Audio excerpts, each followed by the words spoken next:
चलिए चर घातांक की वृद्धि मतलब ग्रोथ और डिके से जुड़ी कुछ वर्ड प्रॉब्लम्स को हल करते हैं।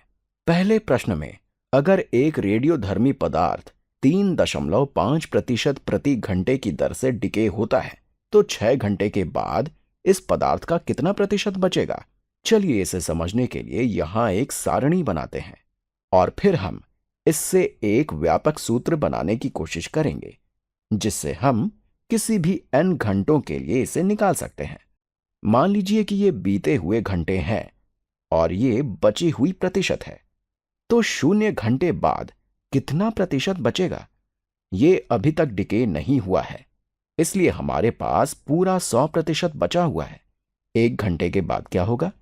ये 3.5% प्रति घंटे की दर से डिके होगा, तो ये 3.5% खत्म हो जाएगा। या फिर हम इसे ऐसे भी कह सकते हैं कि ये 0.965 बचेगा।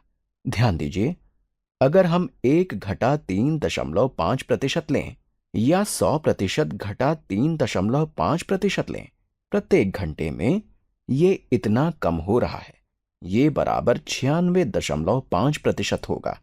इसलिए प्रत्येक घंटे में हमारे पास पिछले घंटे का 96.5% बचेगा।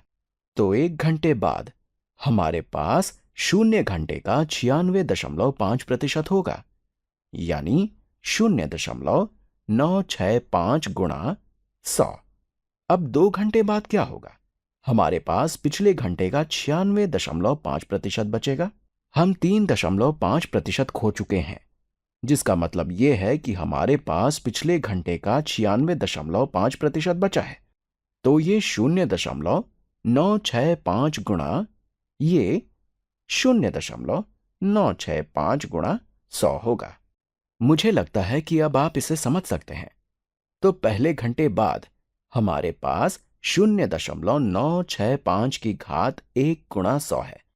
0 घंटे बाद हमारे पास 0.965 की घात 0 गुणा 100 है।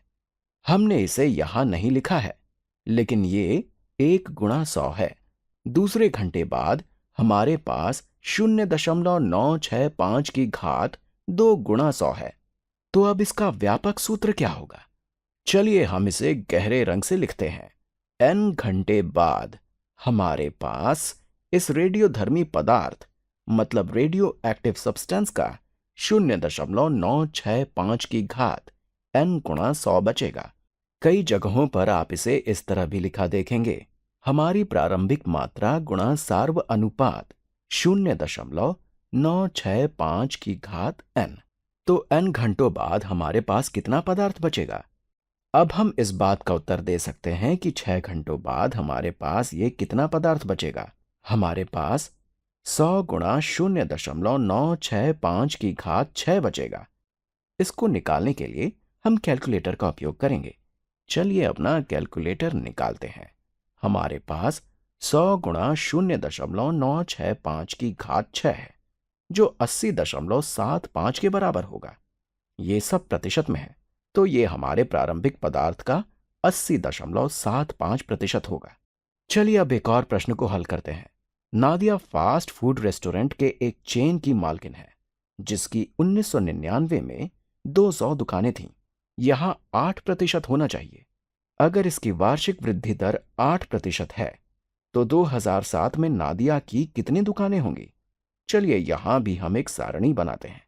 तो 1999 के बाद से वर्षों की संख्या है और ये नादिया के फास्ट फूड रेस्टोरेंट के चेन की दुकानों की संख्या है।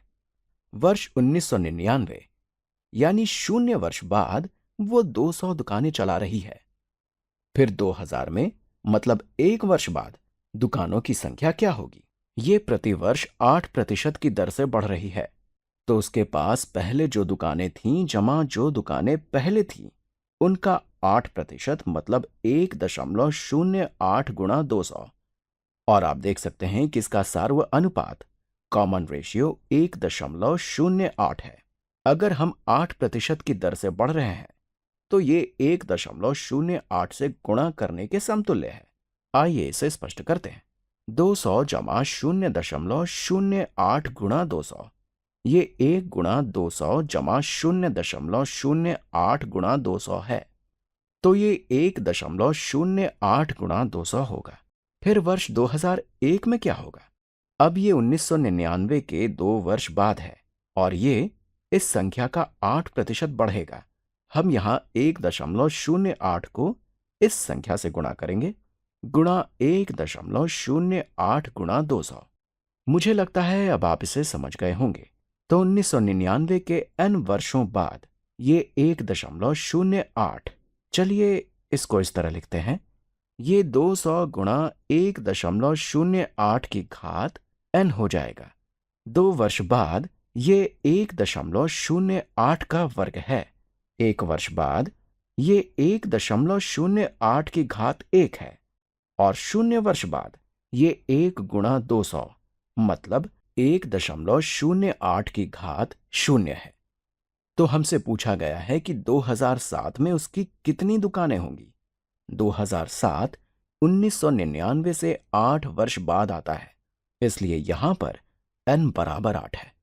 तो चलिए n के स्थान पर हम 8 को प्रतिस्थापित करते हैं। हमारा उत्तर 200 गुणा 1.08 की घात 8 होगा।